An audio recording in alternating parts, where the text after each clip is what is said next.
Well, kia ora everybody from New Zealand. It's 9 o'clock in the morning here, and on Saturday, International Women's Day, we held an event um, at which we launched a suffrage petition, which is to commemorate the fact that New Zealand was the first self-governing country in the world where women won the right to vote, and that vote was signed into law on the 19th of September 1893, and subsequently an election was held where 85% of the women population at the time in New Zealand enrolled to vote, and indeed did get out and vote. And despite worries that there might be a lot of hysterics, the day went off very well, according to newspaper reports. So what our petition is about is making Suffrage Day a public holiday. We already have public holidays to celebrate all sorts of events. We have 11 public holidays. And so the business community are moaning about it because they have to pay time and a half to people who work on a public holiday.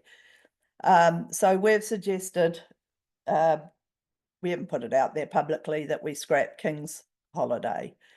But anyway, so that was what we did on Suffrage Day, and our petition will be open. It's live online on the parliamentary website, and we've got paper petitions too because we think that it will be widely supported um, by members of the public, and it will close on September the 18th, the day before Suffrage Day, which is a sitting day in Parliament. So that was we all dressed up in white, by the way, and had little sandwiches and pieces of cake. So it was quite a good celebration. The main thing that we're engaged in right now is the Law Commission is looking at the introduction of so-called hate crimes into our legislation. Currently, we have a sentencing model whereby a person commits and is convicted of a crime such as assault or property damage.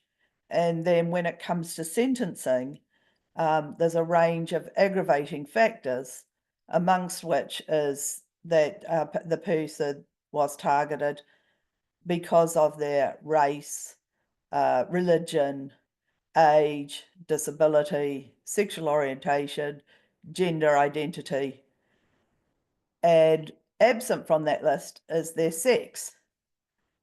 And this seems to be because the original factors were drawn up under a Labour government in the early 2000s, about 20 years ago.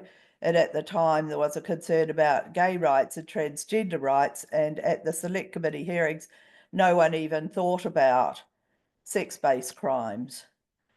And so we're suggesting, we are obviously supportive of putting sex into that list, but we don't think it will do it by itself, that there needs to be a range of sex-based crimes that attract higher sentencing, higher, maximum penalties.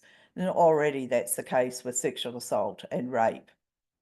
And we think that's a better approach. We also have laws about strangulation and stalking and harassment, which is just going through Parliament right now. So we're opposed to hate crimes because we think they'll end up getting used against gender critical people, and we gave examples of that. So that's the main thing that we're engaged in right now. We're also trying to meet with our Human Rights Commission to talk to them about concerns we have about the New Zealand position at CEDAW. And we've got a range of issues that we want to talk to them about, because they seem to be assuming that gender is already in the Human Rights Act, which it is not. The Law Commission is due to report back to Parliament in June as to whether gender identity and expression should be included in the Human Rights Act. And of course, all the gender critical groups, including the Women's Rights Party, Speak Up for Women, and so on, are opposed to that. So we're expecting that to come out in June. So the other things that's happening, very exciting, is that we've got Vaishnavi Sundar coming with her movie Behind the Looking Glass. She's currently in Australia, and she's coming to New Zealand at the beginning of April, and we're going to tour her. And we're actually going to show the movie in proper movie theatres. So, so far, we haven't had any cancellations. The movie theatre owners don't seem to care as long as we fill the seats and pay for the movie. So, but we do have backup plans because cancellation is obviously a possibility.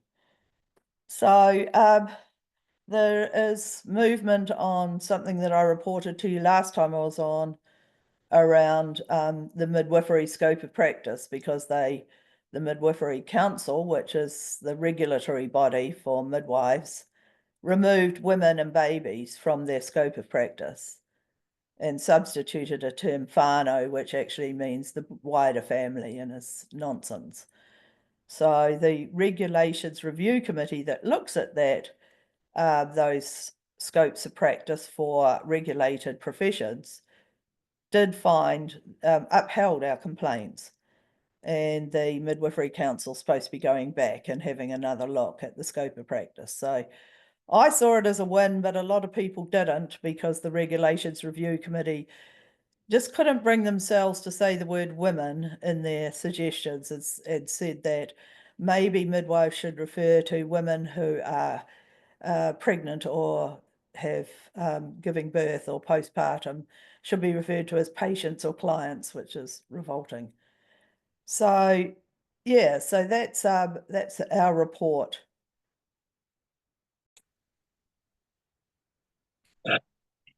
Hello, sisters, greeting from Argentina. I'm coming back from my sort of holidays. Here we are starting the year after the summer break, January and February.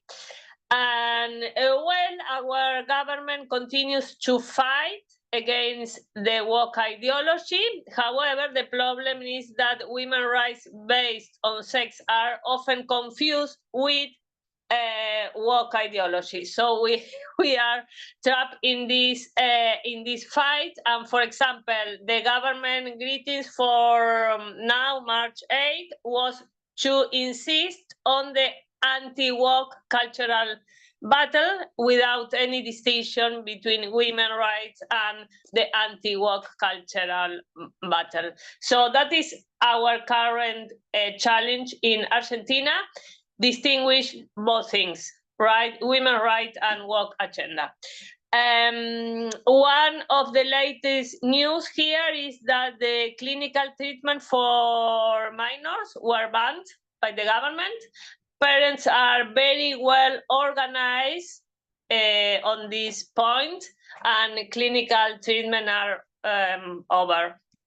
Are over. That this is a very good news. The other good news is that male prisoners will not be able to move to women prisons because of gender identity. So these are a very good news. But the challenge, as I said, is that women agenda are confused with this woke agenda for our government currently. So that is the fight we have to have. And I wrote a couple of articles last week because of the March 8th, stressing the necessity of separate women's rights from woke agenda. So that's it. Says it going. Hi, I'm happy to be here. I'm filling in for Samantha. She's getting a much needed vacation. So we had a busy weekend here in Calgary, Alberta. The women's reality-based Women Unite that was put on by CEDAW was held in Calgary this year. It was the second time this event was held in Canada. This year, the women of CEDAW organized it themselves. So there was no other outside agencies used, and I'm now the coordinator of the Alberta chapter for WDI. So we provided some assistance in volunteering, and it was an amazing weekend of sisterhood. We had Kara Dansky from the US was our keynote speaker, and we also had Amy Ham speaking, and Heather Mason. If anyone's not familiar with Heather yet, she's from Ontario, Canada, and she is fighting for incarcerated women in Canada who are, many of them, locked up with male violent criminals.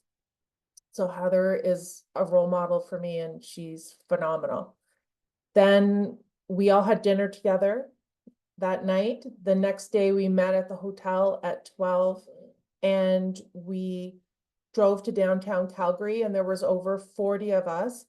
And it was supposed to be a protest for women's sex-based rights, but it ended up feeling more like a celebration, because even though there was counter protesters showed up across the road, we were getting so much love from the public that it was unbelievable. People were yelling, "We love you, keep up the good work," honking their horns, waving at us.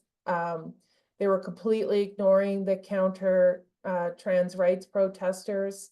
The police stopped to talk to us, said, I was the spokesperson. I said, well, we'll be out of your hair by 3. They said, stay as long as you want, good cause. Like, we were floored. Like, we were not expecting that positive of a reaction from the public. So it was great.